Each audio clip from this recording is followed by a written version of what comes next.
What's going on, everybody? Welcome into another episode of the Sun Belt Syndicate with Dominick, Crosetto, and Marv Dickens. Marv made it by the skin of my teeth today, man.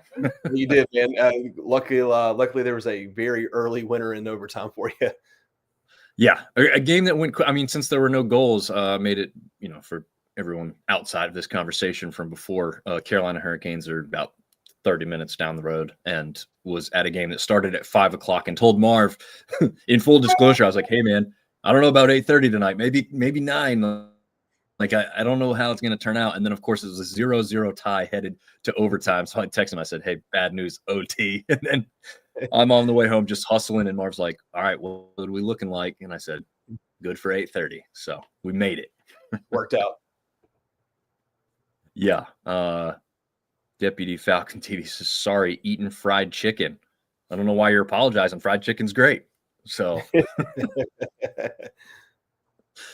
oh, man. Marv, you made yourself, what time did you leave Boone to come back down to your home today? We left at 10 this morning. Okay. So you didn't have to wake up early and all that good stuff. No, but we'd been up there for 8 days. It was time to come home. It was time. Time to come home.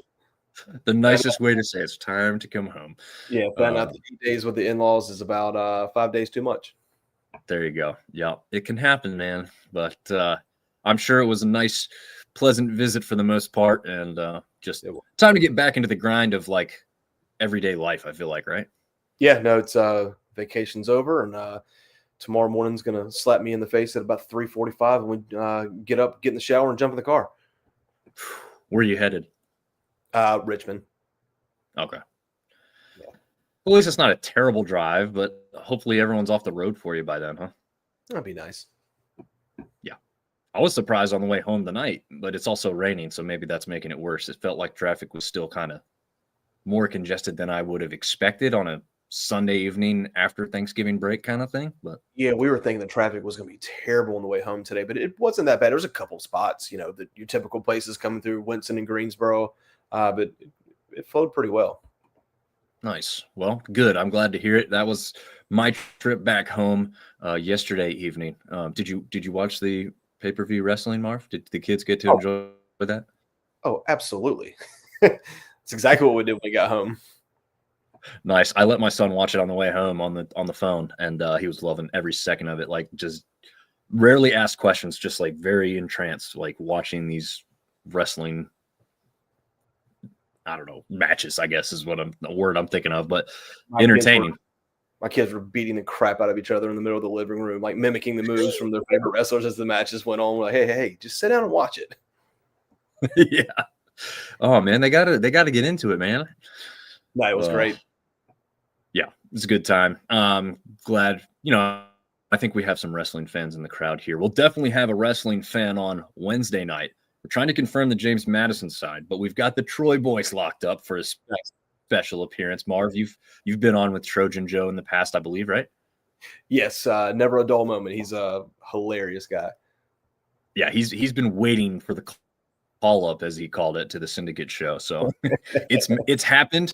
I will be on their show as well, talking some JMU, their chances at the CFP and whatnot. Obviously, they hope to ruin those. But there's a lot of stuff to talk about with that. We'll certainly get into it.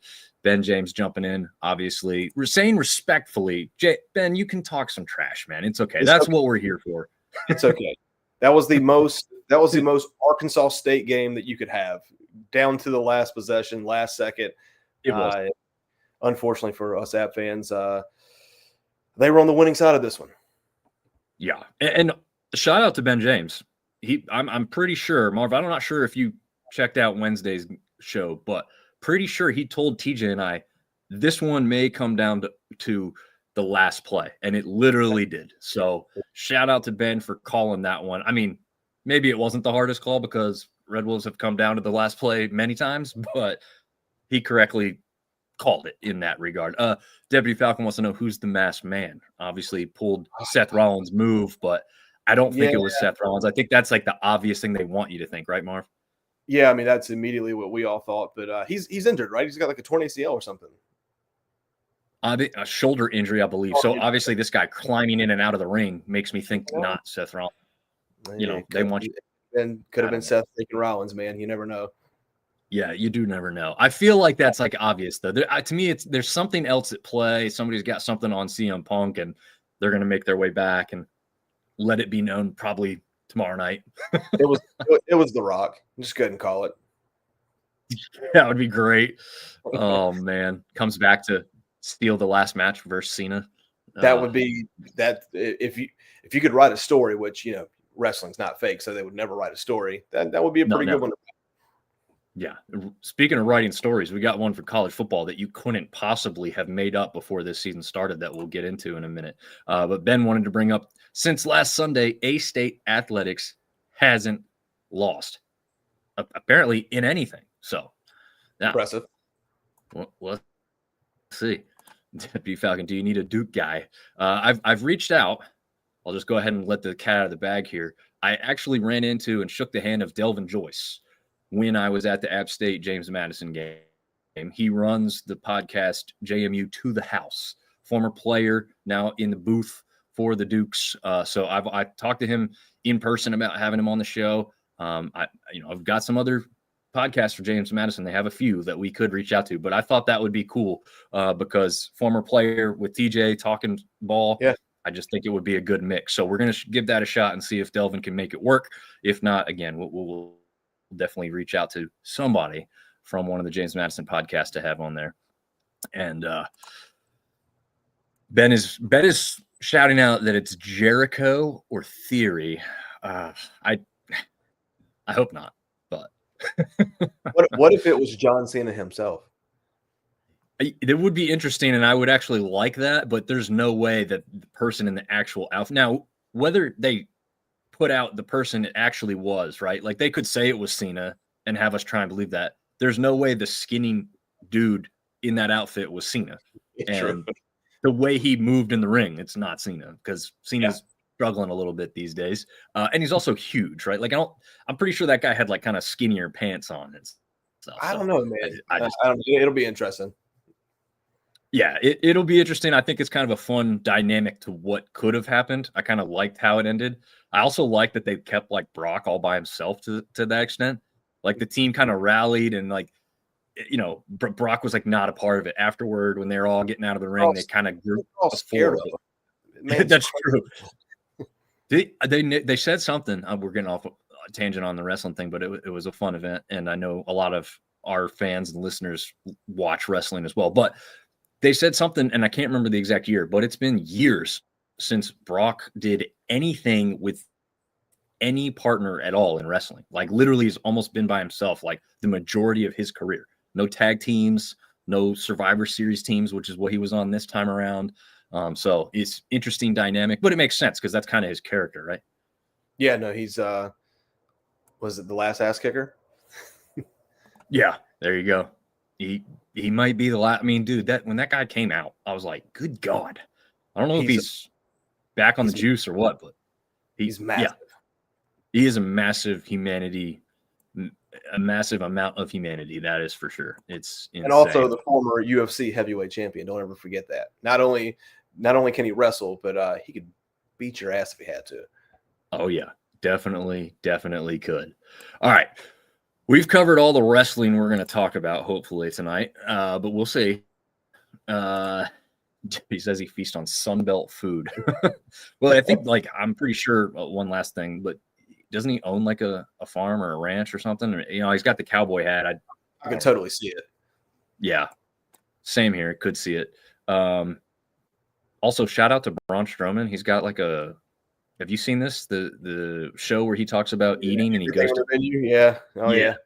Great show. If you like food, Strowman's from the Piedmont area of North Carolina. Yeah. So definitely shout out to him. Just I think he said he was 350 pounds or something in the one show. It's just insane.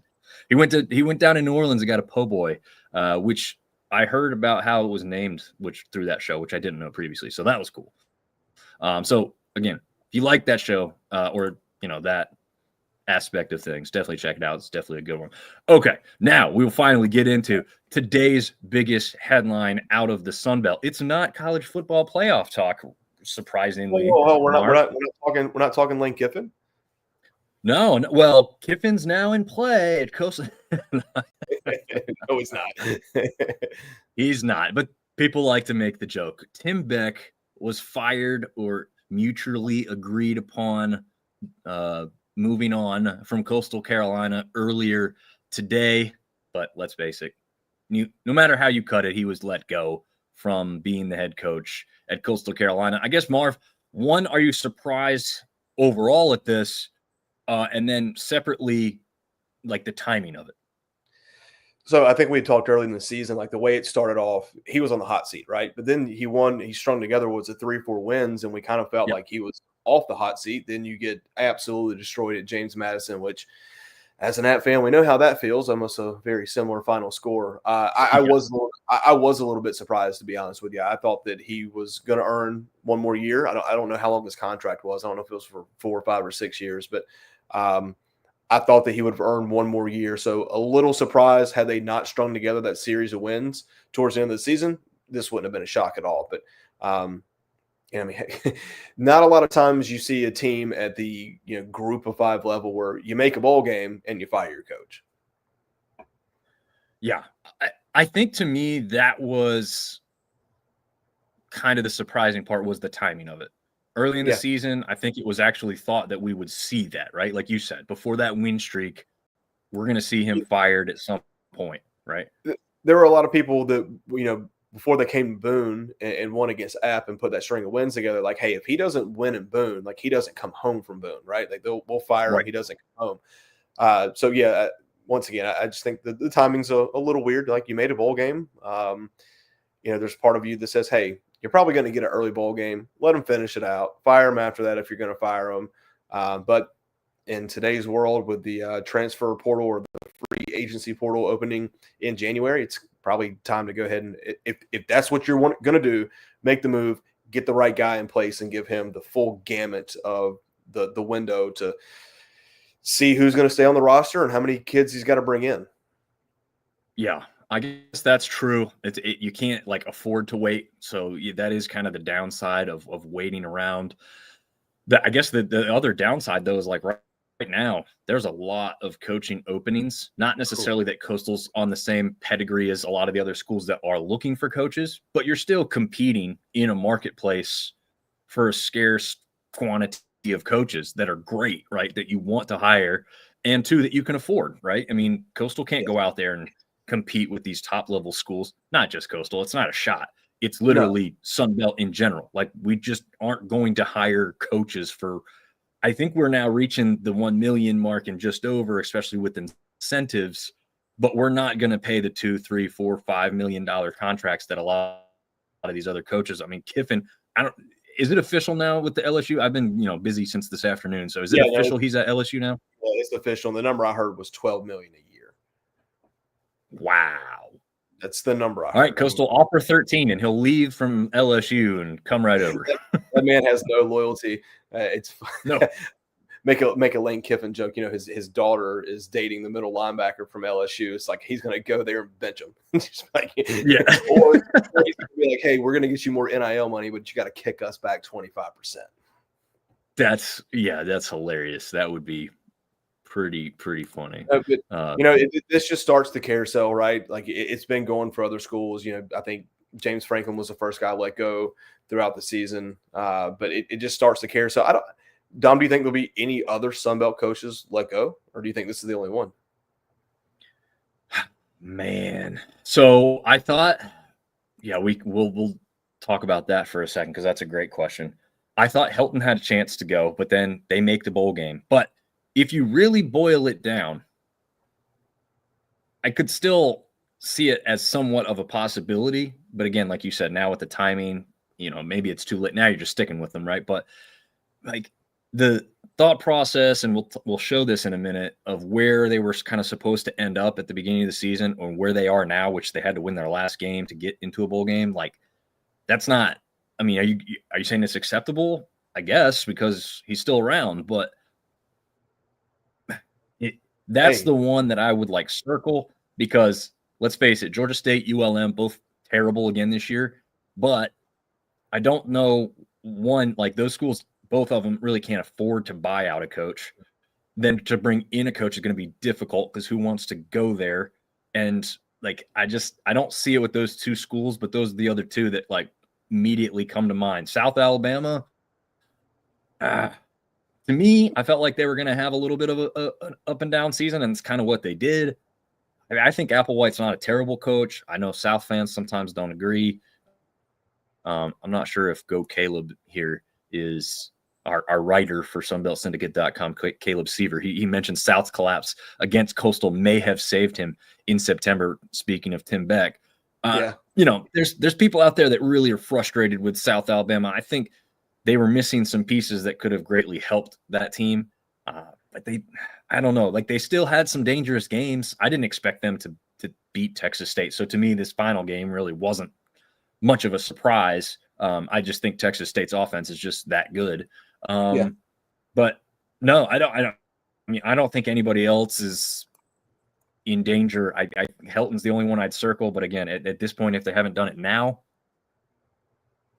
I don't know, Marv, do you think you'd see one before a bowl game or like right after a bowl game, maybe?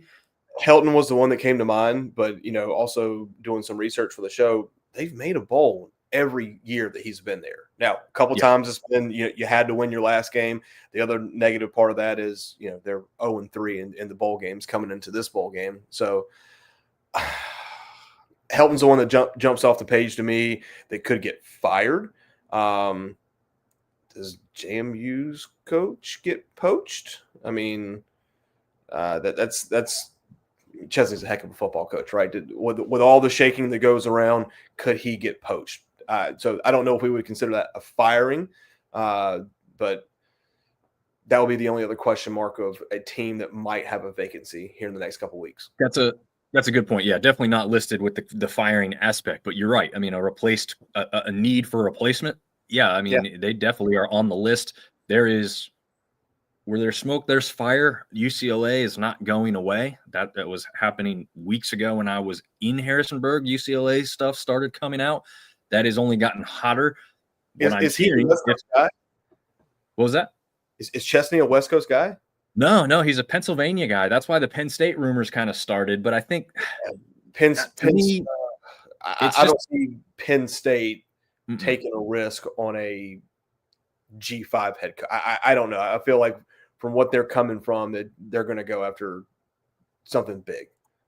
Yeah, I don't disagree. I mean, I think if you had like the Summerall aspect and you thought Summerall was interested, that's a G6, G5 coach that you think has proven himself, right? He's done it with multiple programs and every year has gotten, to the conference championship game, I believe, for any coach or any team he's coached, which is insane at this day and age, right? With the portal and everything else.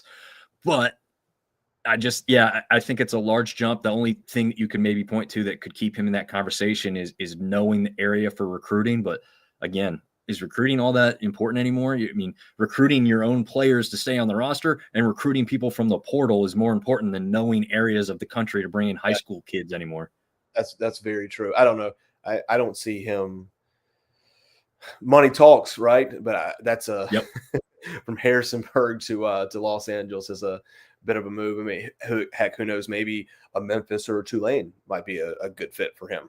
They've got more money, but we'll see. True. We'll let it all shake out. I just hard to believe that in the Sun Belt you might only lose 1 to 3 coaches because it seems like every year it's just a revolving door of hey, congratulations, your team was really good. Now you got to go get a new head coach. We've had the conversation internally between you and I and Seth. I'd much rather be on that side of the door than the other side, right? Like hey, you just weren't getting it done. We're going to fire you. I'd much rather us be like, hey, we just went back-to-back 10-win seasons and now our coach is gone. Right. Absolutely. And I know there's been some rumblings. Artie was jumping in here saying, hey, y'all, it's been a minute since we've seen Artie in here coming to gloat that his team's in a bowl game now. Is he? No, I'm just kidding. But he is saying new year, new coaches, and entirely new teams. Marv, as you and Seth were saying on the group chat earlier today, the new norm. It's going to be every year like this. Yeah, it's super frustrating. being an App fan, right? Like coming from FCS, 1AA, whatever you want to call it, like getting the under-recruited kid to come to your school, watching them get, limited playing time as a freshman, have a breakout sophomore year, and then you know what you got coming into junior and senior season, and you never had to worry about him leaving, right? Like that was super rare that happened. That's not going to happen anymore. Like the biggest fear for a program like anyone in the Sun Belt is you have a freshman come in and he lights the world on fire and you don't have the money to pay him. He's gone. Yep. Yeah. And I think we've seen some of that. Sometimes they're not even freshmen necessarily, but just somebody who gets hot and has a great year. It's like, yep, they're gone. It's like, oh, man. Yeah, I was thinking today, I was like, who had a good enough season this year in the Sun Belt that they're probably not on that same roster next year? Well, not only that, and there's a couple of them, of course, but like even when you see senior beside their name anymore on a roster, you're like, I don't know, does that mean that their last year? It doesn't. I don't know. There's extra year, extra 2 years. I don't know. So, playing by those rules anymore doesn't even work. I don't know how these coaches keep it straight. No, it's different.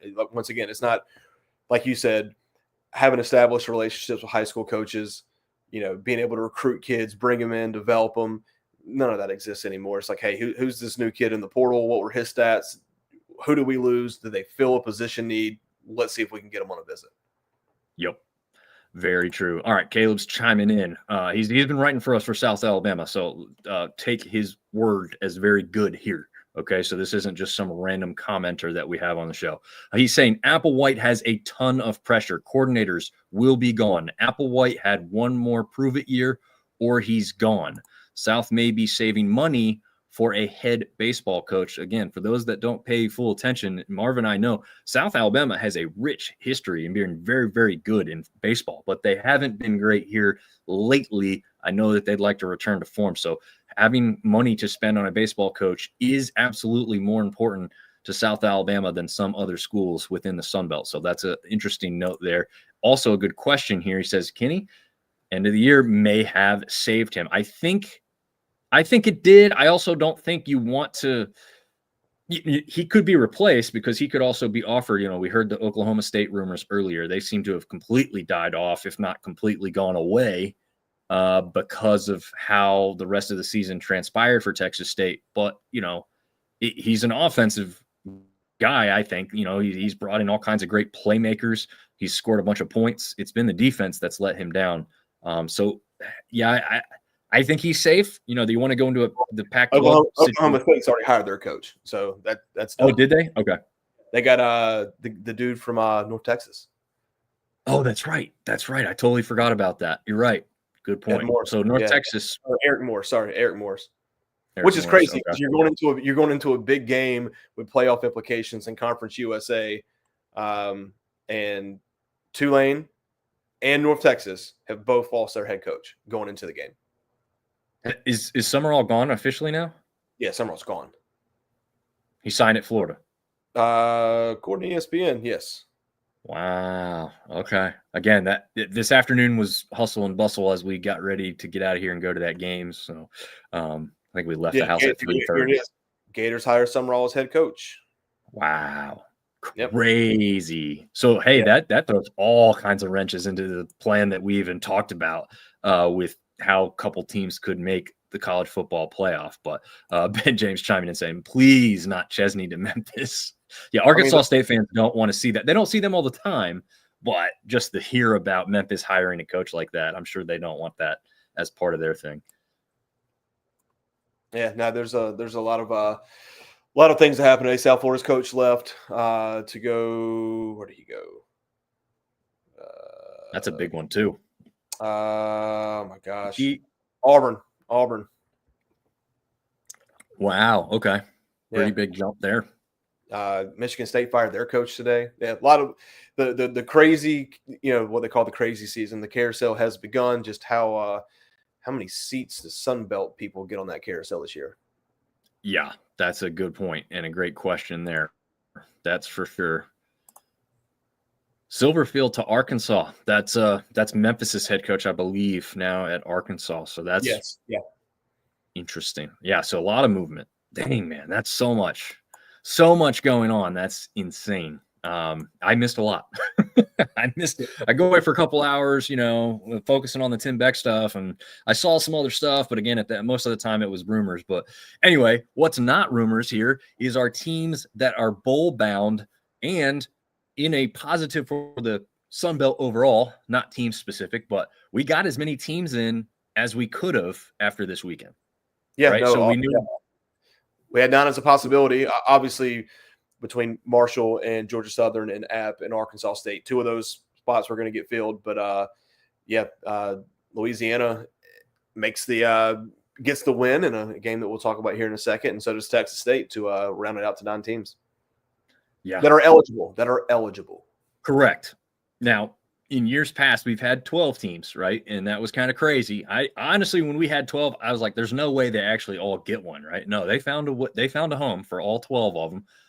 I will hope that all 9 teams this year find a home for a bowl game, because everybody that is on this list has put out tweets and everything else going bowling. You know what I mean? Like, how much would it suck to be like, yeah, we made a bowl game, and then, hey, guess what? You didn't get picked. Yeah, that would be awful, especially for these kids, right? I mean, a lot of the kids in our realm of football go on to actually play in the bowl games. When you're talking SEC, Big Ten, some of the top players sit out of these things, but a lot of our players actually participate in these. Some of them sit on the sideline, okay, but a lot of them actually participate. So it's fun to see this. It'll be interesting to see who Texas State gets and where they get to go, because that's kind of their final hurrah Sun Belt labeled football team for us.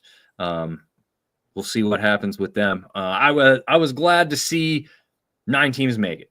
Again, was it all the ones that I thought or wanted? No, not necessarily, but it's a good total number of teams, right, Marv? No, it's to get 9 out of 14 in is fantastic. And once again, that was the max that we could have got coming out of last weekend. So to fill every spot is good. I hope all of them do get chosen. I don't know. I hadn't done enough research to see if it's in the past couple of years that you've had a couple 5 and 7 teams make it because there weren't enough bowl eligible teams. I haven't done the research, but with no skin in the game for you or I at this point, I hope all of them go, and I hope all of them win. Yeah, I know before this weekend happened, it was looking like enough teams would qualify.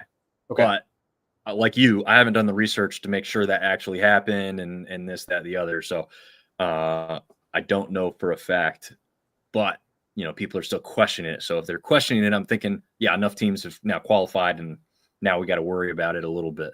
We'll see. Quick thoughts here on Ben's question on Napier returning to the Sun Belt to coach. I would think the fast and easy, list that you would have here is Coastal Carolina and Coastal Carolina. Like, is there a chance he would go to the beach to just get back into coaching and back into a conference he knows? Or do you think like maybe he sits out a little bit or goes back as like a coordinator somewhere and tries to work his way back up that way? I think all those are realistic possibilities. Except for I don't see him sitting out. I mean, Napier's a football guy. He loves the game. You know how it is. Sometimes you go to an SEC school as a coordinator and make double the money you'd make as a head coach in the Sun Belt. So I don't know if kind of like we talked, I don't know if there's going to be a vacancy in the Sun Belt that would be attractive to him. But maybe some of these other teams that we just mentioned that are looking for a head coach, he might be a guy to go there. I mean, South Florida, he's been in Florida for the past couple of years. Maybe that's a fit. Yeah, that's a good point. Good point. I know if he wants to go FCS ranks again, Mercer has fired their coach. That was earlier in the season. I don't know. Maybe they've hired a guy. I don't pay attention closely enough to the FCS rankings, but I know that Mercer was without a head coach there towards the end of the season. So okay. I don't think that's the way he'll go. I don't think he'll have to go down that far, but yeah, I think like Marv, I think he's a football guy. He's going to want to be around it and get back into it. So I could see it happening. I don't know. I don't know if Coastal's the place he'd want to necessarily go. Right. Like I don't know. I don't see him there, but I mean, it's a beach job essentially, right? Like you're close. You can live at the beach, even though you work in Conway. So, I mean, you could have the best of both. Yeah, no, I haven't seen his name pop up yet, but he'll land somewhere. Yeah, agreed. Ben James and G. Wills both chiming in with this exact statement. So they've already been paying better attention than the two of us to this. Missouri State and Delaware are going to a bowl game, even being in their first year of FBS football. G. Wills saying not enough qualified. Delaware and Missouri State got the bids. So yeah, interesting because look, we've had some teams that qualified their first year, but guess what? They didn't have the FBS approval for being there for 2 years and the stupid stuff they had there. Well, guess what? Delaware and Missouri State, their first freaking year, both of them get in. This is ridiculous, man. I mean, good for them. I don't have anything against them or that situation for them. I have a bad thought about the whole rule itself. So stupid, especially this day and age with everything that goes on. I see two teams here on this schedule or on this this slide right now. Georgia Southern won the conference the first year that they moved up, and we're not bowl eligible. And James Madison, I know there was a big petition to get James Madison in after their first year. So new era, I guess. But yeah, I was just reading there was 80 teams that qualified. Missouri State and Delaware, 82 teams. Every 6-6 team is going to a bowl game, so there's no danger of missing out. So all 9 of the teams that you see here in front of you will be playing in a bowl game. Nice, and hopefully, good. I like it. Hopefully, one of them will be in the playoff.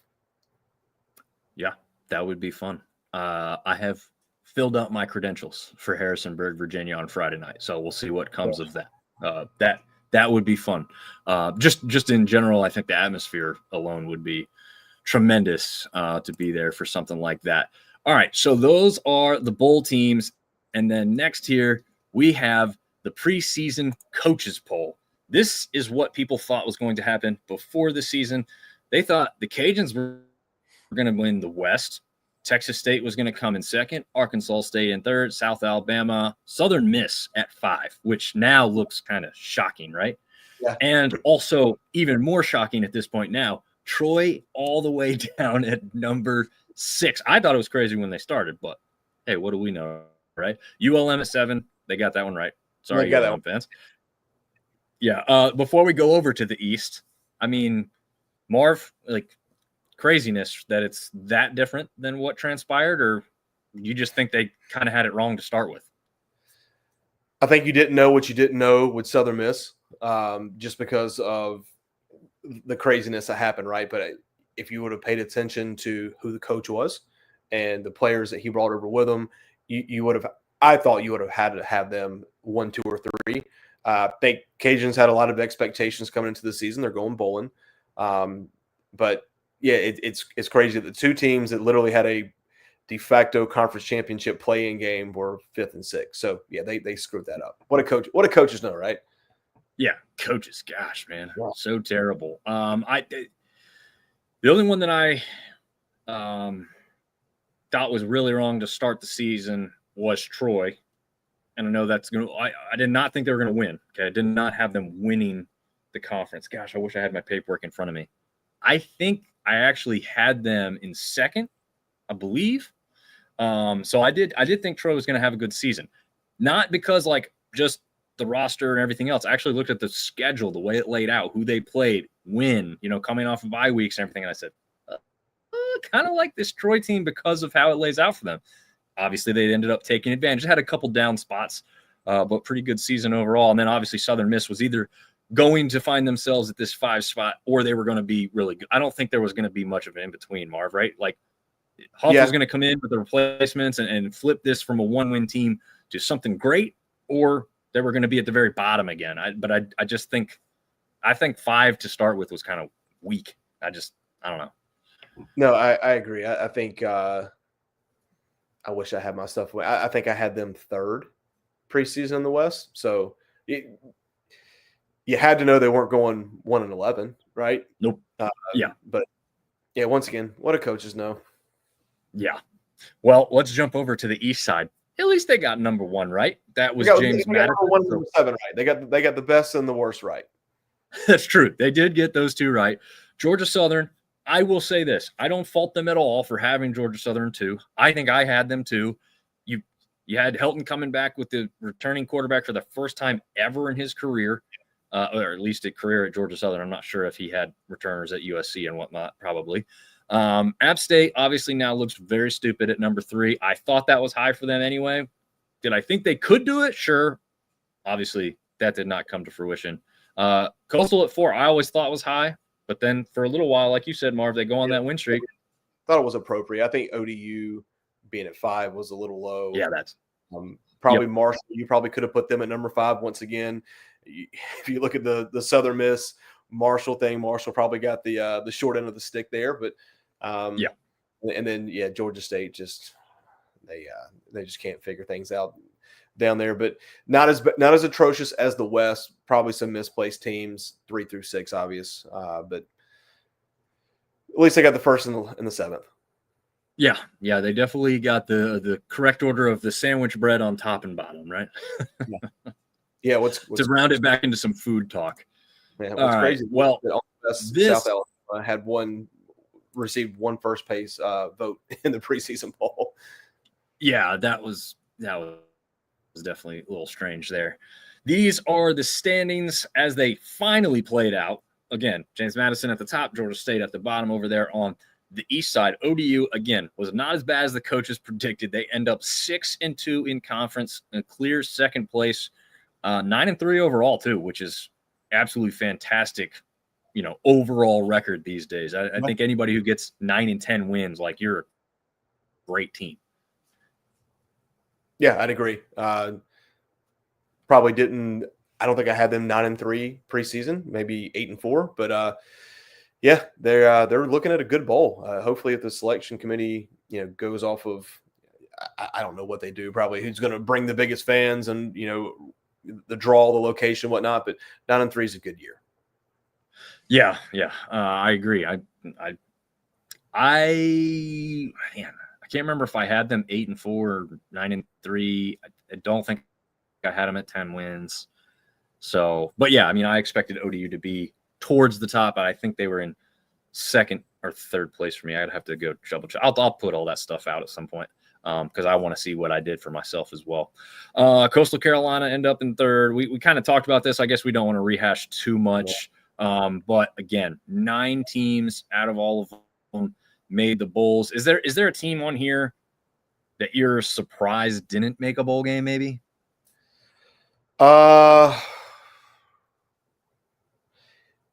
Knowing what we know now, or going into the season? Probably knowing what we know now. Marshall. Yeah.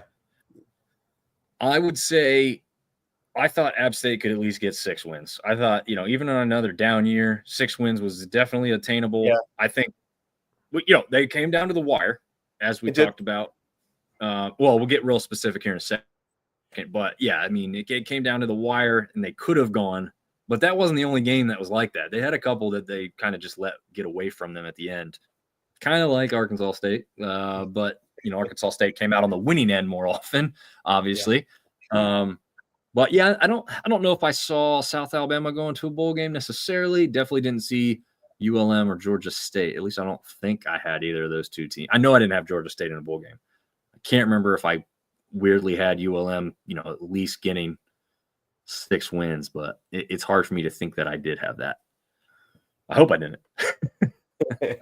No, I mean, yeah, I see what you're saying. Marshall and App are probably the 2 surprises. And once again, both of them had an opportunity, and both of them just couldn't get across the finish line. Yeah, it was a little rough ending for the season there. All right, in our first game of the day, Saturday, Georgia Southern gets one of those 2 bowl spots that we knew were going to be assured, but I don't describe that. The 4 teams, there was 2 matchups.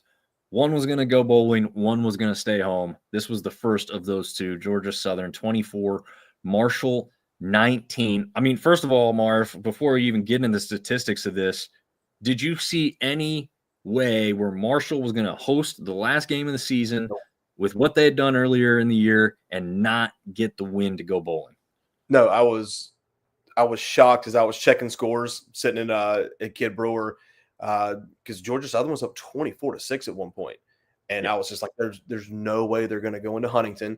You would have thought the Marshall was going to be pissed after losing the App last week, and they were going to – I thought it was going to be a close game.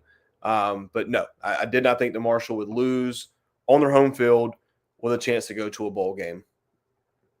Yeah, I right there with you. I just didn't see that coming. I mean, look, Georgia Southern came into App State and won there. Yeah. Not necessarily easy or tough. I mean, not necessarily easy to do, but I didn't think App was really that impressive that night either. And so I was like, I just, even if Georgia Southern plays that type of game in Huntington, I just don't think that's going to be enough to win. But lo and behold, I mean, maybe you can tell me a little bit more. Del Rio Wilson went in this game, but no touchdowns, one interception, and Zion Turner got the majority of the snaps and the single score through the air. Yeah, well, I mean, I think, like I said, it was 24-6 at one point. Marshall, a little bit too little, too late. But yeah, J.C. French threw for 313, 2 touchdowns, had another 51 on the ground. Camden Brown, 9 catches, 157 yards, and 2 touchdowns. Georgia Southern, this is a couple. The biggest stat to me is the time of possession. They held the football for 41 minutes and 28 seconds. Wow. That's complete dominant. And they were 11 for 19 on third down. Obviously, those two kind of go hand in hand. But yeah, I don't know how healthy Del Rio Wilson was. I mean, obviously he had to leave the App game. Tried to give it a go, but it's hard to win a football game when you don't have the football. Which is crazy because you say that, right? And so I'm thinking, okay, ate them up on the ground. They did have 173, but that's not really like, oh, that's crazy. They only had their top rusher, Todd, go for 60. So they didn't really light it up on the ground. They went for 355 through the air, which is like, okay, that makes sense that they held on to the ball, but you're thinking like, okay, time of possession won't be crazy, but like you said, it was. And it's not like they turned the ball over 5 times. They made it easy for them. It was a 1-to-1 turnover game. Yeah, it just a little bit too little, too late. And once again, they just didn't have the ball. 11 for 19 on third down conversions, obviously extending drives, keeping it in your possession. Like I said, they 173 yards on the ground. Marshall only got 64 yards on the ground. So yeah, they were 3 for 10 on third down. So. But they were outgained by 150 yards. It was 528 to 372. So, yeah, I didn't see that. I probably, if you would have asked me to put money on it, I would have saw it the other way. I thought it was going to be close, but I thought Marshall pulls it away at home. But, veteran quarterback versus a 2-quarterback system. Once again, I didn't get to watch the game because we were both in Boone. I don't know if Del Rio Wilson was just limited due to I think it was an ankle injury that he had, but. Yeah. Georgia Southern goes bowling, and we said it earlier, 4 times in 4 years for Clay Helton there. They have not won a bowl game since he's been there, but they have been to all 4. Interesting. We'll see if that turns out. Shout out to 2 wide receivers in this game. Camden Brown setting records at Georgia Southern, by the way. Again, surefire NFL pick if you're asking me. 9 receptions, 157 yards, and 2 touchdowns. Phenomenal game, but not to be outdone though. Yep. Go. You got it. You want to go with the Marshall side? Adrian Norton, 8 catches, 160 yards, and a touchdown. Just 2 guys that had phenomenal days.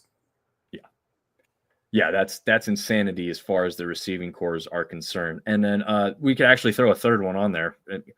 In third place, Marcus Sanders Jr., 8 receptions, 135, and a touchdown. Just 3 wide receivers who totally went off in this game. And again, if you tell me the time of possession, I'm thinking, okay, running backs dominated the day. Yeah. Quarterback had tons of rushing yards.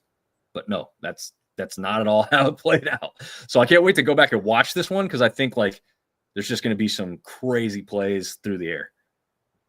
Yeah, I mean, you would think that Georgia Southern just dinked and dunked them, right, to have that much time of possession. But once again, 173 on the ground, pretty balanced attack, 530 total yards. But yeah, let's see if Georgia Southern can get over the hump and win a bowl game under the Clay Helton regime. Yes, it will be interesting to see if they can do that. Okay, in a game that once you said you were checking scores and surprised by the Georgia Southern Marshall game, this one surprised the hell out of me. 10-10 at the half between ODU and Georgia State. This is a game that I could have seen as we'll talk about later, and we saw earlier in the year, James Madison beating up on App State 59-10. That's exactly the type of score I thought we were going to see out of this one. And then in the end, ODU spaces it out a little bit, but not like way comfortable here. Marv, what did you see in this 27-10 win for the Monarchs? Well, Vegas thought the same thing. The spread going into the game was ODU was 28.5 point favorite. But to be honest, it was kind of a weird game. Colton Joseph did not have a phenomenal game passing. I don't have his stats right here in front of me. Oh, yeah, I do. He was no, he ran for 108 yards and a touchdown. Devin had 137 yards, 2 touchdowns.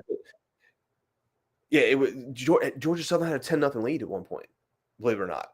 And they gave away 27 unanswered, 10-10 at halftime. But Georgia State only had 283 yards of offense. But yeah, I would have thought that this game would have been a little bit more out of hand than what it was. But hey, ODU's 9-3, bud.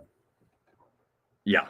Colton Joseph passing 9 of 22, only 106 yards. He literally ran for more than he threw, and no touchdowns through the air, 1 interception. So just run the ball, young man, because that was working very well for you. And we know he can, right? Like there's no concern about him running the ball. So it's not like, hey, they're not winning if you're not running the ball. But, you know, it wasn't his day through the air for whatever reason.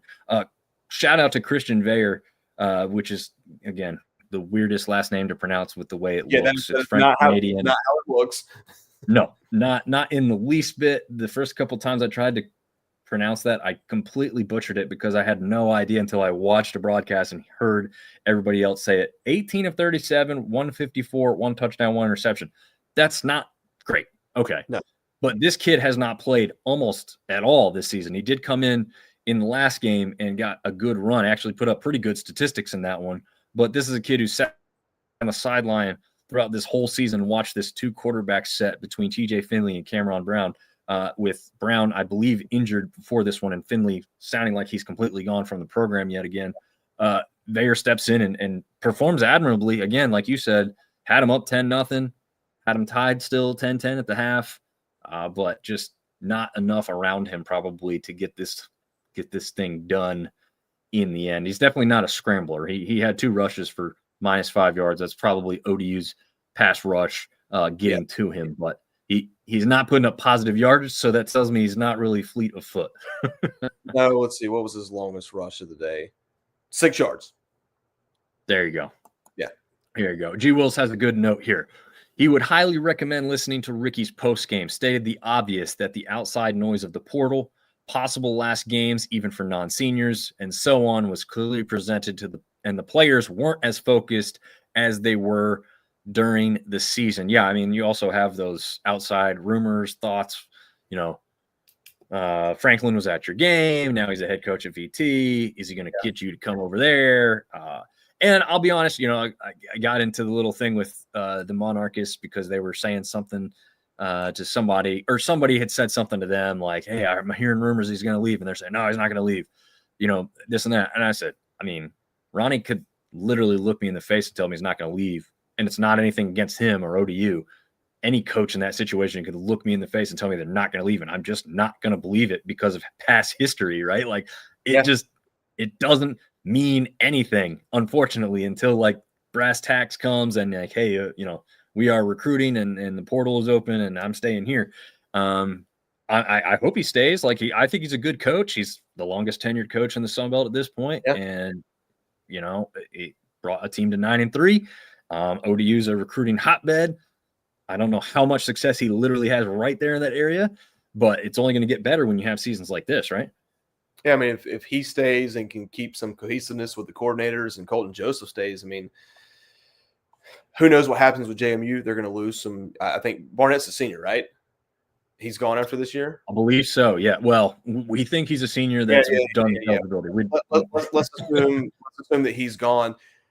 They might be the front runner if they can retain everything for next year for the East. So, yeah. But you're right. Who knows? I mean, if James Franklin, who is a well-respected coach, right, who's going literally a couple hours down the road, calls you and says, hey, come be the offensive coordinator, associate head coach, like that could springboard you to something bigger and better. Who knows? But once, outside noise, what did Saban call it? Rat poison. Don't take the rat poison. So we'll see what happens. But yeah, great season for ODU, 9-3. We can sit here and say they didn't win by as many points as we thought they were going to win by. Who cares? They won.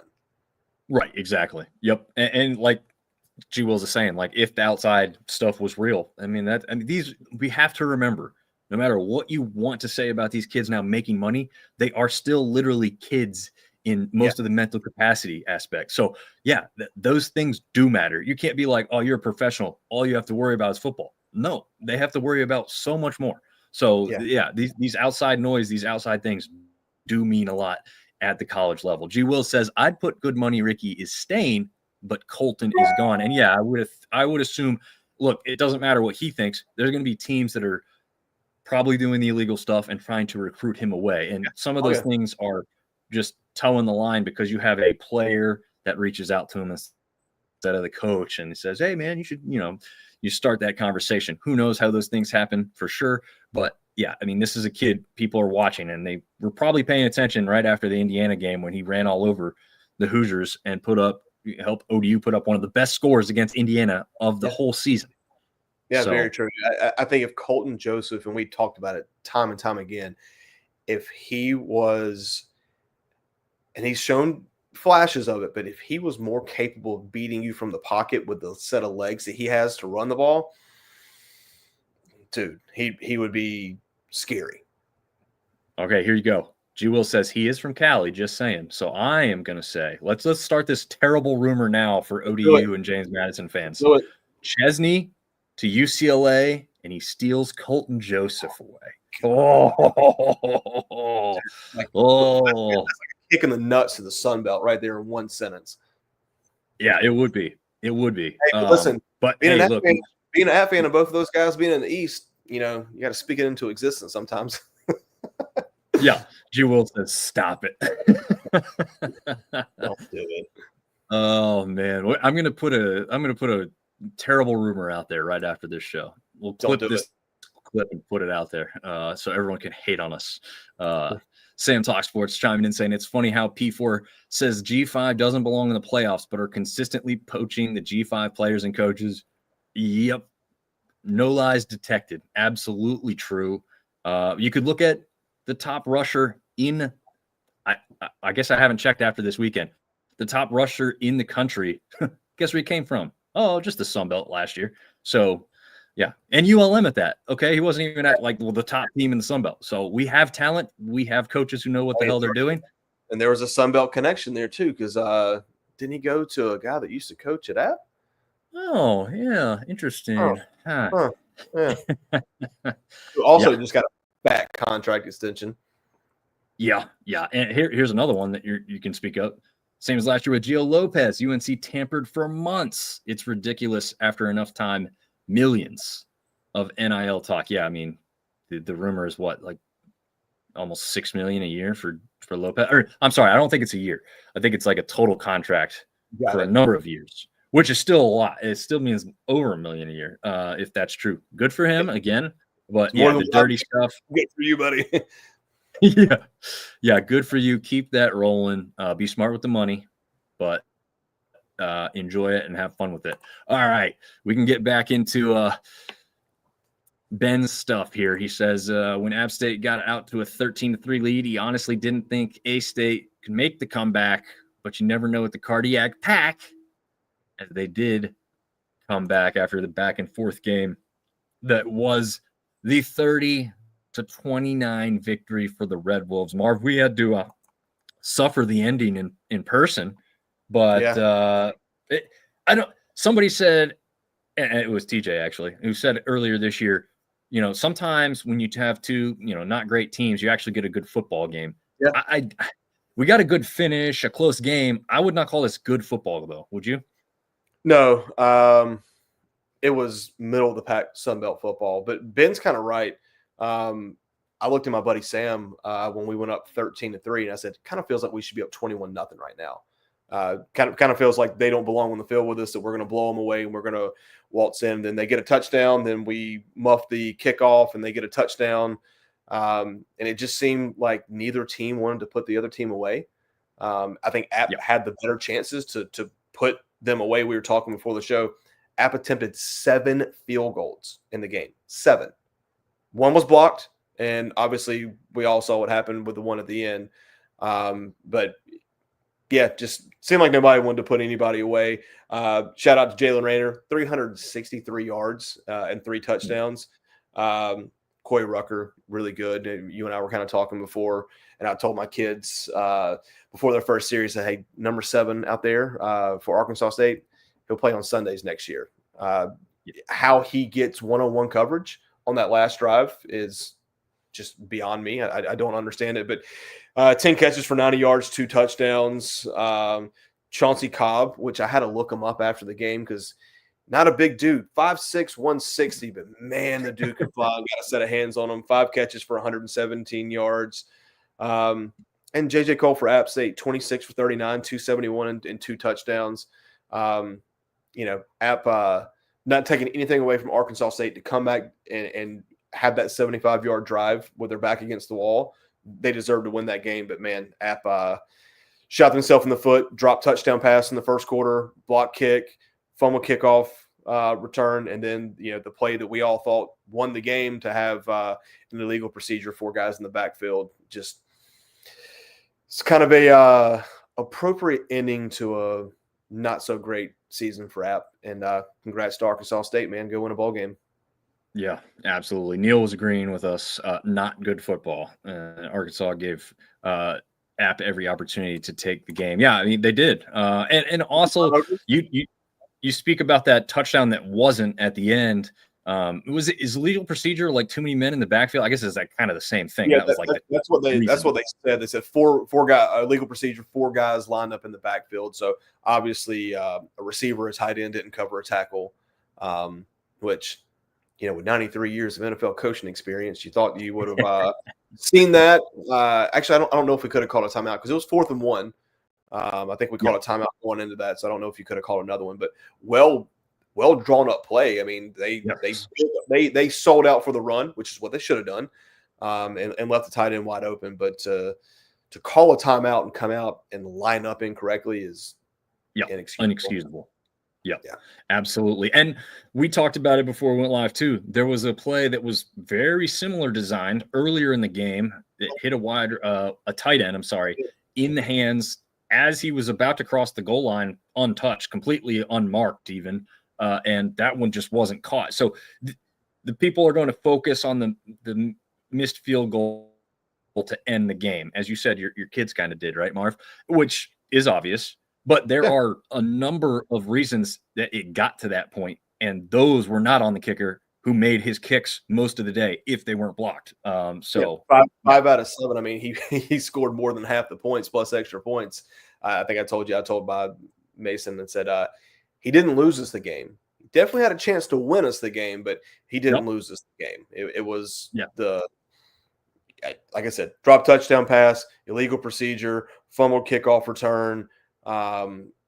Offsides on a punt that extended a drive, just small little things like that. But once again, not taking anything away from Arkansas State. Like, they should have been out of that game several times, and they just kept fighting. And when they needed to play the most, they threw it to the guy that makes the best plays for him in Rucker. And there you go.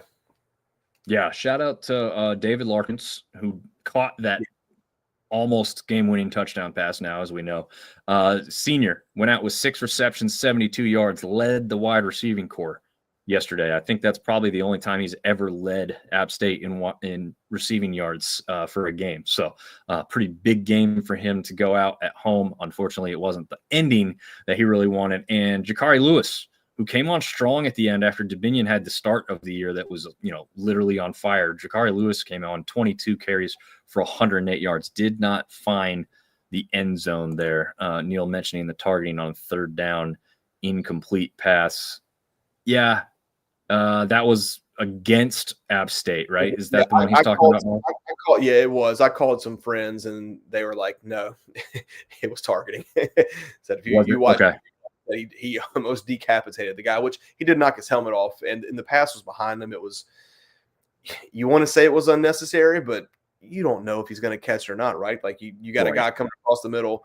From the replays that they showed in Kid Brewer, which, by the way, the worst replays probably in history of replays. It looked like it was shoulder to chest. Yes. But I called a couple people and they're like, no, that was crown on the helmet, launch, like the whole nine. It was an accurate call. And those are diehard app fans that I was expecting, like, that's a bullcrap call. They're like, no, that was targeting. That makes sense. Okay. Yeah. Because, I mean, I saw what you saw. The replays looked like, yes, he kind of launched, but it looked like he delivered the shoulder. But you're right. I mean, it was just terrible camera angles. So, good for them for getting it right if that's the case there. But I haven't seen it other than what we saw in the stadium, which, again, does not tell us the full story. A cool note from Ben here saying the voice of the Red Wolves football, Matt Stoltz, drove 9 hours after men's basketball on Friday, made it to Boone at 3 a.m. after the men's basketball game, and at 5 p.m. Central Time. So shout out for the hardworking men and women that are behind the scenes of the media. We don't always get to hear or see those stories, but it's never easy when you got to make a bunch of things work, and the long hours and everything else is kind of crazy. But yeah, good for those people that are doing it and bring us what we expect to watch every Saturday and every other day that they're doing it throughout the rest of the season, especially for basketball, as we know that's getting started up. Neil says literally poked shoulder to chest on video instead. Yeah, again, it did look like that in the stadium. Yeah, absolutely. But again, probably there's maybe a replay that we didn't see because it definitely seems like you don't get them all necessarily. Although I will say I am happier that they have started to show those replays. Like before, you're sitting there and you're like, I don't know. I have no idea. But anyway, moving on. Again, another team that qualified for a bowl here in the last game of the season. This one also came down to the wire because this was an overtime game, right, Marv? Yeah, man, what a back and forth game. 7 lead changes throughout the course of this game. No, you there? Gotcha. Yep, we're just delayed for some reason. Gotcha. I was saying back and forth game, 7 lead changes in the game. Aiden Armada, 311 yards, 3 touchdowns. Zach Palmer-Smith, 20 carries, 114 yards, 1 touchdown. Nick Trujillo, 4 catches, 133 yards, 2 touchdowns. I wrote here in a note that this was a game of big plays. I think Louisiana took the opening kickoff, 95 yards for a touchdown. And I think there were like 5 or 6 plays that were over 40 yards that kind of defined the game. But, man, senior day down there in Cajun country to come away with a win, overtime win against your rival, got to feel good. Yeah, and they say the rival, but they like to say it's not a rival. But again, this one is one of those ones you throw out all that crap, and this one always ends like this, right? I mean, it just seems like it. Yeah, and I also had written down here that Lunch Winfield was bad. That was the note that I had written down. See, he was up, let's see, 10 of 21 for 82 yards. That's not good. No.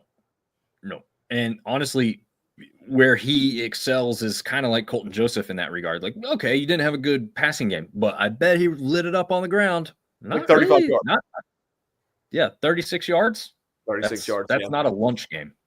No, it's which is funny because I told TJ going into this game, like we had this funny saying that we kind of developed, like I trust lunch. Like I trust lunch. I believe in lunch, kind of like a thing where you're actually talking about eating lunch. But yeah, you got it. I don't know if I really had to spell that one out for anybody, but just in case. But yeah, I mean, I really thought this is a kind of game like he could take over. Again, doesn't have to make a really successful day through the air for him. He could do it on the ground, but no, they either game planned for him really well or he just wasn't having the greatest of games. It's funny though, if you look at the team stats, right? If you just went to ESPN and just looked at that page, you're going to find out that ULM had 516 total yards to Louisiana's 338. that they, threw for 311 and rushed for 205. Time of possession, literally even 30 minutes and 8 seconds to 29 minutes and 52 seconds. The difference was 2 turnovers. Really, that's kind of what cost the game. But if you just went and looked at the team stats, you'd be like, oh, man, ULM won that game easily. Unfortunately, I didn't. Had to go to overtime to figure it out. But I was back here looking through the game cast. So, yeah, opening kickoff, 95 yards. And then you had a 68-yard touchdown pass, a 76-yard touchdown run, and a 43-yard touchdown pass. Yeah, so the game of the big plays. You're right, man. That's going to be fun to go back and watch that one. Sam says, lunch was my favorite subject in high school, not my favorite QB. So, good thing there. Lunch was also my favorite subject too. So can't blame you there at all. All right. Again, just like the Cajuns, Texas State had to have this game won to go bowling. As we know now, they did that. 49-26 over the South Alabama Jaguars. This one only in doubt early, I'd say, right? I mean, the menu of, consistency. I don't know. I'm trying to trip over words there. The epitome of consistency. Here we go. Texas State, 10, 11, 14, and 14. Those are the scores by quarter. So they could not be stopped or slowed down, it seemed, right? Yeah, I mean, the final score, it's still kind of lopsided, right? But, it was 49-14 at one point. Not a competitive football game. They do get 2, I guess you'll call them trash touchdowns or garbage time touchdowns. Literally 2 touchdowns within the last 4 minutes of the game. They were actually 12 seconds apart. Wow. But yeah, just domination. And this is kind of the offense that I think we expected from Texas State all year, right? Yes. And I think we saw it for a lot of the year. The defense kind of let them down, and Artie can kind of chime in on that. But if you look at the preseason coaches poll, I think this is what people expected to see from Texas State week in and week out. Yeah, don't disagree with that at all, one bit. A note about the South Alabama defense and maybe the way that game went for this reason, or a part of this reason, is that the top Sunbelt DB, Naheem Chandler, left the team to enter the transfer portal before the game, didn't travel with the team. That certainly depleted the secondary. And Caleb says, looks like the portal may get ugly. Yeah, if that's part of the reason that the score was the way it was, unfortunately, that's not great. That's the stuff we hate to hear. Artie Cat says we did it. It's laughing at it. You did do it. I mean, again, like Marv just said, this is the team that everyone kind of expected to see all season. It's just the defense wasn't up to par early, I guess. No, really in the middle. And Brad Jackson had a heck of a game. Yeah. 20 for 26 for 280 and 2 touchdowns. Also ran for 113 and 3 touchdowns. And when he wasn't running for touchdowns, he found his good buddy Chris Dawn Jr., 8 catches, 154 yards. Didn't score, didn't get a touchdown. But, yeah, just the offense that we expected to see from Texas State defense finally played its part. And, Artie, I hope you come back and join us from time to time next year, because we're going to miss you, man. We gotta get down there for a baseball game, Marv. We got to get down there before it goes out. But we'll see. So it's not an easy trip. We definitely have to do a plane ride for that one. So we'll have to look into that further. Sorry, guys. We're not going basketball to Texas State. It's not enough of a draw for us. Artie says our kickers' only 2 misses were possible game winners this year, which is crazy because he hit some pretty big kicks earlier in the season too, like distance-wise. So you're like, oh, he's got the leg, but I guess maybe when it comes down to the clutch, just couldn't quite get it done. But yeah, that's true. And well, the one was against Arkansas State. I think that would have made them go up by a full 7 points. I think Arkansas State came down and then kicked. Maybe that's not the one he's referencing. But anyway, interesting aspect. Artie's expecting the First Responders Bowl again, which I think Texas State fans are just not excited for. So we'll see what happens. We'll see. I think they should be excited because a couple weeks ago, it did not look like you were going to make a bowl game at all. And now here you are. So Let's you got see. you got two guys that are on this right now that would love to see their team play in a first responders bowl. So, Yeah, it's true. Sam saying, Artie, you can come on Bronco Nation Live and football and chill with us. Dominick had a great time when he came on. Yeah, Artie is a great Texas State fan, knows his stuff inside and out. I bet you Artie would definitely jump on the show and be able to talk to you about some Bobcats football, but also other sports as well. The WAC 12 awaits, he says. The WAC 9 or whatever number it is does await you guys. So hopefully take a win. Get us one last Sunbelt victory before you get out of here, Artie. That's one thing we will ask of you. If you want the coaching carousel, Neil is spelling all that out down below for you as we jump into the next score here, which will be another surprise, at least to me. Troy going on the road to Hattiesburg and winning 28-18. The interesting aspect to this one, Marv, first of all, that first quarter was absolutely atrocious football. Like the epitome of like, oh, the Sun Belt sucks in football, blah, blah, blah. Those people, they could have looked at that first quarter and I would have been hard pressed to disagree with them. It was bad. yeah. Nobody could really do anything. There were no points on the board. There was turnovers by each team. Just, penalties, just it was gross. It was a terrible start to this game. One interesting note that I found out is the reason Southern Miss wore these all yellow uniforms was a throwback to when Troy and Southern Miss played years ago in a bowl game that Southern Miss won. So they were trying to recreate that whole dichotomy. Yeah.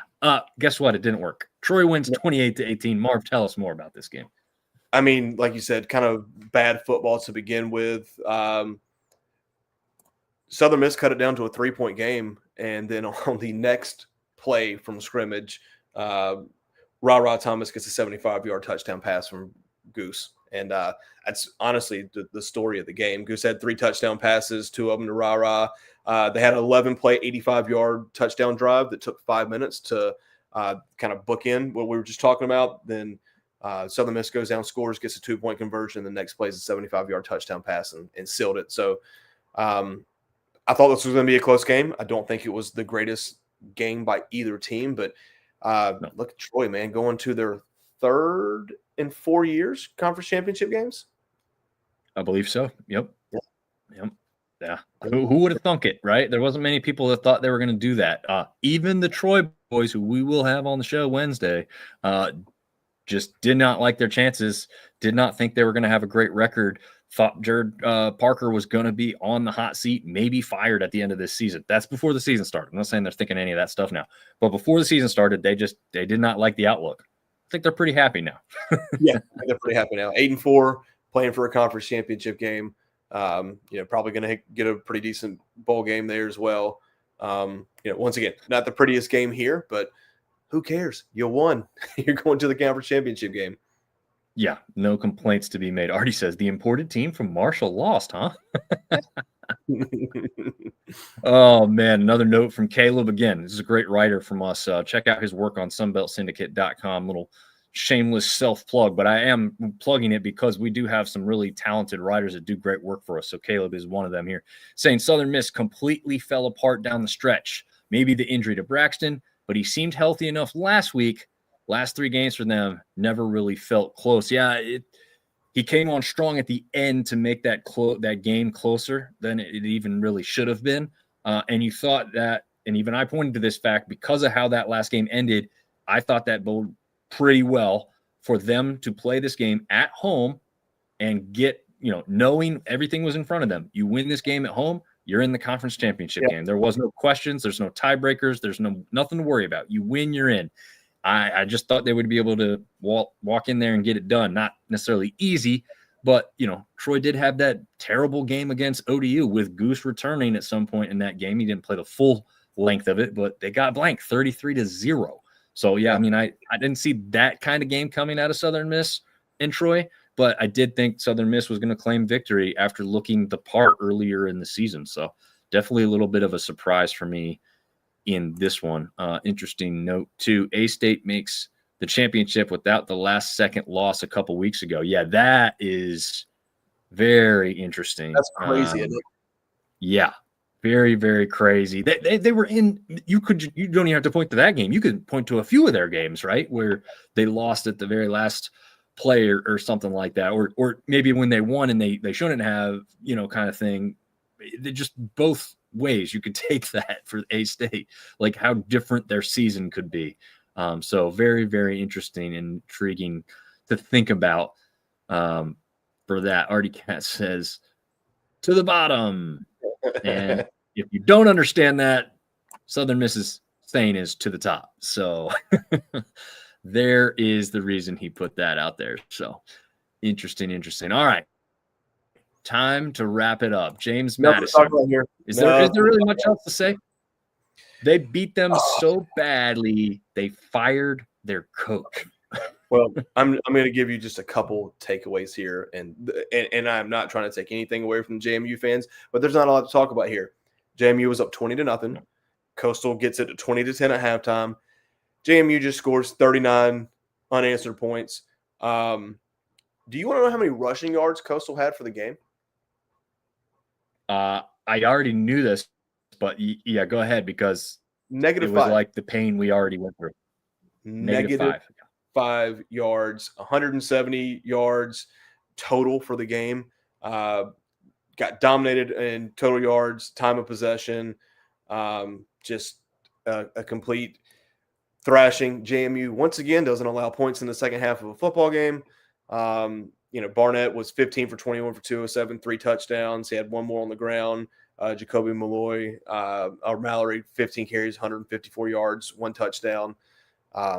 Man, just a butt whooping. And JMU is, I know we talked about it last week. If you were a Sunbelt fan, as much as you might not like them, you want to see them in the playoff. It's a monetary gain for everybody, and it's great national exposure. And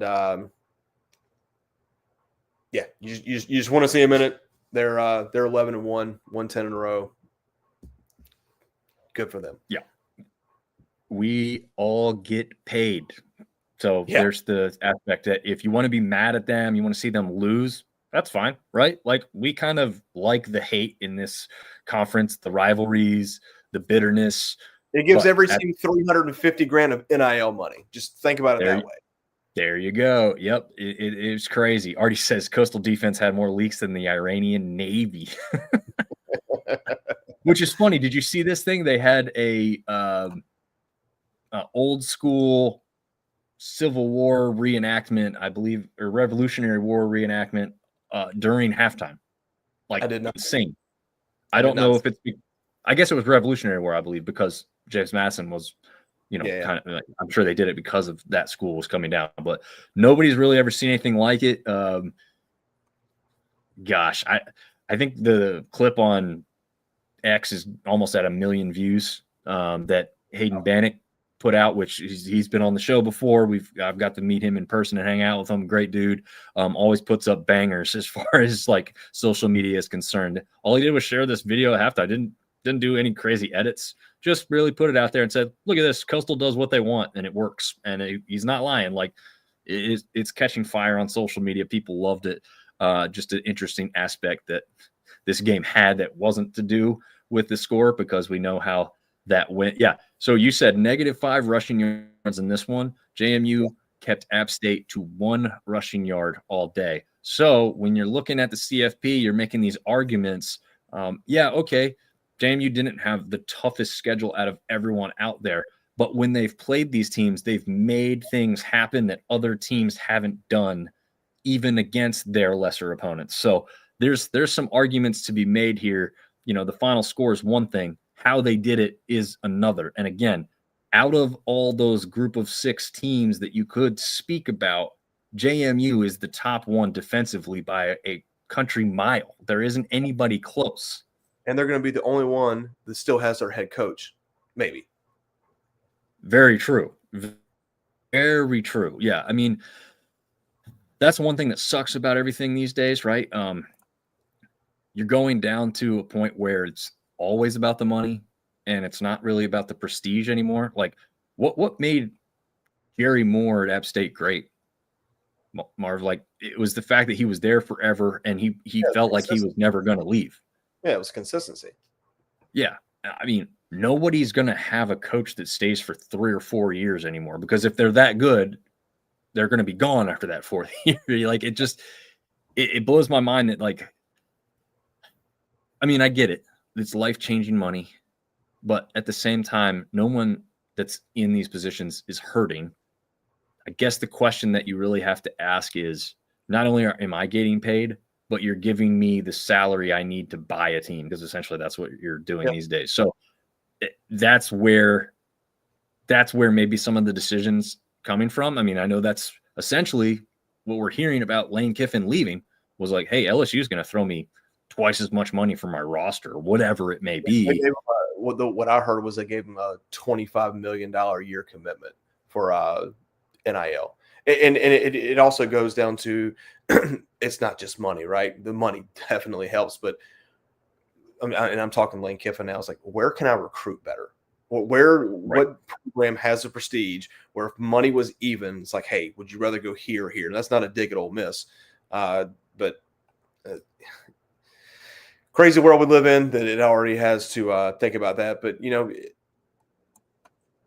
as far as you were saying, the coaches, like, yeah, these guys they're making millions of dollars, right? But there is a vast difference between $1.5 million a year and $12 million a year. They're not those guys don't sit on the same seats in airplanes. You know what I mean? Right. Yeah. Some of them fly private. Yes.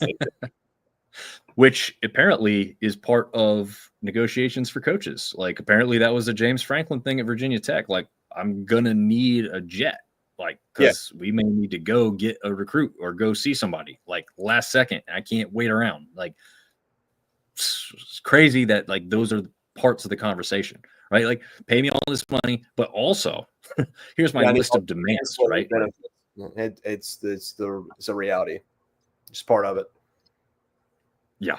Sam, I was never a fan of Kiffin because of how he's operated in the past anyway, but Sam was a fan of Kiffin, he says, with what he did with Ole Miss, but now he hopes he fails miserably. I've already been a hater of LSU. This is just going to make it a whole lot easier to hate LSU. So for me, that's fine. Ross is saying Sunbelt fans still can't handle it, speaking as a James Madison fan. Look, Marvin, I can tell you, as App fans from when App was on top, nobody likes you when you're on top. It doesn't matter that you're doing things for the conference and bringing in money and going in CFP. No one likes you. They hate everything about you. Some of it's jealousy. Some of it's just wanting to see you lose. So if you don't like it, just lose. And then people won't mind you as much, right? Yeah. But I keep winning because it's a lot more fun when you're winning. So I would definitely suggest continuing to have everyone have a bitterness towards you, because it's still more fun that way, right, Marv? Winning's always fun. Yeah. We've seen enough losing at App State for the last 2 years. We're ready to win some more. I want to be hated again. Yeah, there you go. Artie says, I need a Cessna Piper Cub for recruiting. I don't know what type of plane that is, other than a Cessna. I know it's a small plane, but you're not getting anywhere fast, and no one's going to be blown away when you show up in it. How's that? There you go. There you go. Remember Tosh show skit Kiffin's Corner? I remember that name, but they were great. Wearing that. Oh, okay. I remember it now. Wearing the dumb golf hat. Yeah. Tosh was great. I feel like that guy doesn't really do anything anymore, but I don't know. Anyway, it's about time to wrap it up. Marv has an early morning. Thanks for joining us. College football playoff talk will still be live and in effect, but again, don't miss us Wednesday night live. I believe we're going to go at 8:30. We will at least have the Troy boys, and we'll see if we'll get a James Madison counterpart. Marv, last parting words. You got a quick prediction for what you think is going to happen in Friday night? Vegas says it's 22.5 points. I think JMU wins. I'll leave it at that. Yeah, that's what I think as well, but we'll see. Oh, and Thursday, Sam Talk Sports, the college football roundtable on a square screen or rectangular screen, as it may be. So, and Artie says, see you at Bowl Games Selection Show. Yes, we'll definitely put something together for that. And until next time, we'll see y'all later.